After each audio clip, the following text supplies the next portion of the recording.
Hero Honda 90s के समय से लेकर आज तक यह नाम हर किसी के जुबान पर छाया रहता है, क्योंकि हीरो और होंडा के कोलैबोरेशन से बनी यह कंपनी दुनिया में सबसे अच्छी टू व्हीलर व्हीकल्स बनाती थी। लेकिन कंपनी प्रॉफिटेबल होने के बाद भी अलग क्यों हुई और कैसे होंडा ने भारत की कंपनी हीरो के पीठ में छुरा घोंपा, आज के इस वीडियो में हम सब कुछ जानने वाले हैं। असल में हीरो एक साइकिल बनाने वाली कंपनी थी जिसकी नींव बृजमोहन लाल मुंजाल ने 1956 में रखी थी और 1975 तक आते आते ये भारत की सबसे बड़ी साइकिल बनाने वाली कंपनी बन गई।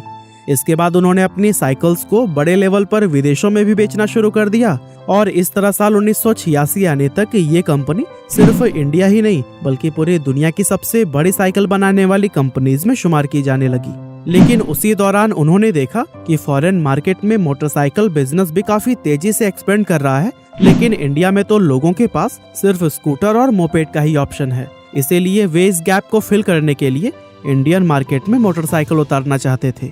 लेकिन उस वक्त हीरो के साथ प्रॉब्लम यह थी कि उनके पास इंजन बनाने की टेक्नोलॉजी ही नहीं थी, जिसकी वजह से मोटरसाइकिल बनाना उनके लिए तो मुमकिन ही नहीं था।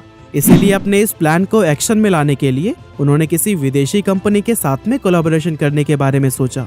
अब उस वक्त भारत में लिबरलाइजेशन भले ही नहीं आया था, लेकिन उस टाइम गवर्नमेंट इंडियन कंपनीज को यह अपॉर्चुनिटी देती थी कि अगर वो चाहे तो किसी भी विदेशी कंपनी के साथ में टाई अप करके इंडिया में अपना बिजनेस एक्सपेंड कर सकते हैं। इसीलिए बृजमोहन लाल ने हीरो के थ्रू दुनिया की सबसे बड़ी मोटरसाइकिल बनाने वाली जापानी कंपनी होंडा के पास में अपना प्रपोजल भेजा।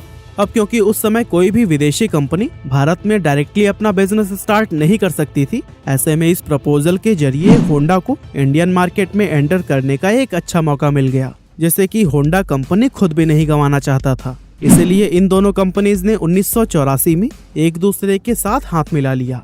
हीरो और होंडा के बीच उस टाइम ये एग्रीमेंट हुआ था कि हीरो बाइक्स के लिए बॉडी बनाएगा और होंडा उसके लिए इंजन सप्लाई करेगा। इसके अलावा उन्होंने एक एनओसी भी साइन की थी जिसके अकॉर्डिंग दोनों कंपनीज फ्यूचर में कभी भी एक दूसरे के मुकाबले में अपना कोई प्रोडक्ट लॉन्च नहीं करेंगे। और दोस्तों, दोनों ही कंपनीज इन कंडीशंस से सेटिस्फाइड थी, जिसके बाद से ये डील फाइनल हो गई और यहीं से हीरो होंडा की शुरुआत हुई।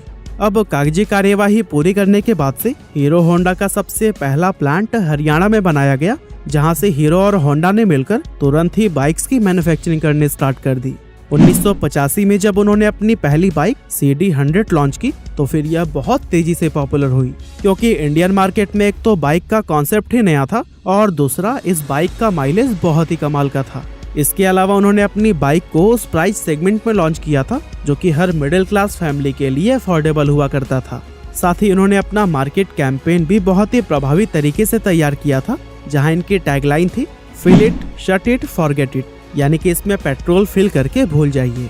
इस टैगलाइन का भी लोगों पर काफी ज्यादा असर हुआ और लोग इस बाइक के दीवाने हो गए थे, क्योंकि उन्हें स्कूटर वाला माइलेज अब बाइक में मिल रहा था। लेकिन उसी दौरान जापानी करेंसी में उछाल आ गया, जिसकी वजह से जितने भी स्पेयर पार्ट्स जापान से आते थे वो काफी ज्यादा महंगे होने लगे और हीरो होंडा को अपनी बाइक्स अफोर्डेबल बनाने में काफी दिक्कतें आने लगी। असल में यहाँ प्रॉब्लम यह भी थी कि उस वक्त हीरो होंडा के कई सारे कॉम्पिटिटर्स इंडियन मार्केट में आ चुके थे, जैसे सुजुकी, यामाहा, बजाज और टीवीएस।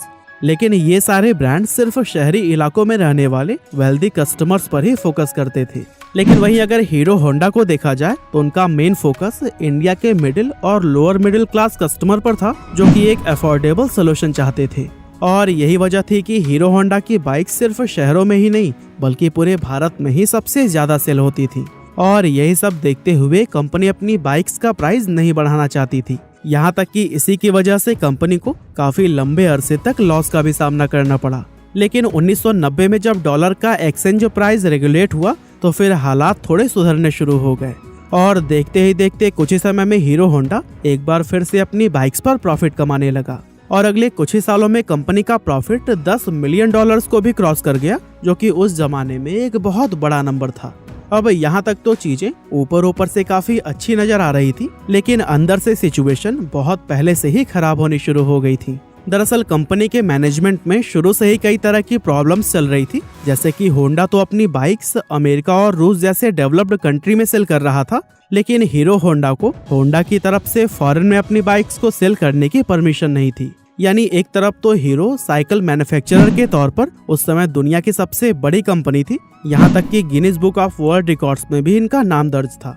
वहीं दूसरी तरफ होंडा की वजह से वो अपनी बाइक्स फॉरेन मार्केट में सेल नहीं कर पा रही थी।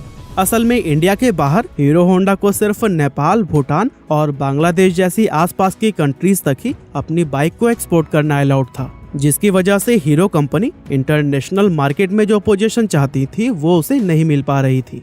अब एक तरफ तो होंडा काफी तेजी से ग्रो कर रहा था, लेकिन वहीं दूसरी तरफ हीरो एक लिमिटेड स्पेस में सीमित होकर रह गया था, जिसकी वजह से इन दोनों कंपनीज के आपसी रिश्ते खराब होने लगे। इसके अलावा कॉन्ट्रैक्ट के अकॉर्डिंग हीरो बाइक्स की बॉडी बनाती थी और होंडा इंजन।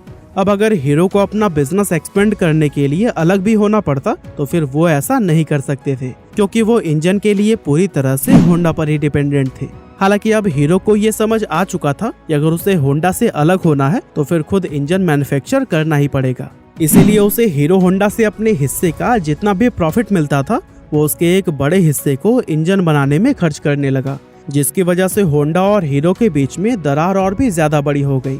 अब जैसा कि इन्होंने कोलैबोरेशन के टाइम एनओसी साइन किया था कि ये एक दूसरे के मुकाबले में कभी भी बाइक्स नहीं लॉन्च करेंगे, लेकिन होंडा ने इसके खिलाफ जाकर साल 1999 में इंडिया के अंदर अपनी एक separate company Honda motorcycle and scooter India start कर दी और फिर उसी प्राइस सेगमेंट में ही बाइक्स लॉन्च करना शुरू कर दिया, जिसमें पहले से ही हीरो होंडा की बाइक्स मौजूद थी।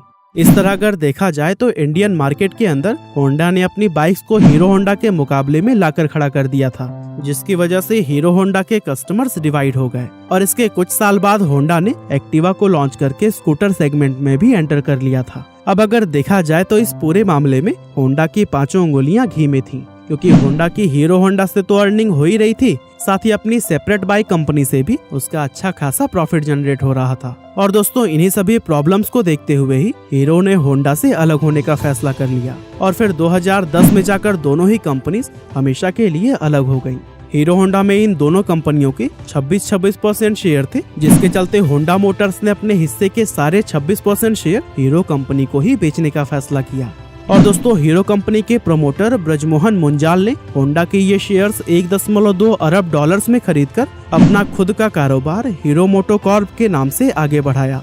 अब जब ये दोनों कंपनीज अलग हुई थी तब ज्यादातर लोगों ने ये कहा था कि होंडा के बिना हीरो मार्केट में कभी भी सरवाइव नहीं कर पाएगी, लेकिन अगर आज की बात करें तो इस समय हीरो मोटोकॉर्प को दुनिया की सबसे बड़ी मोटरसाइकिल बनाने वाली कंपनियों में शुमार किया जाता है। बाकी आज की हमारी इस वीडियो में बस इतना ही था। ये वीडियो आपको कैसी लगी हमें कमेंट करके जरूर बताइएगा।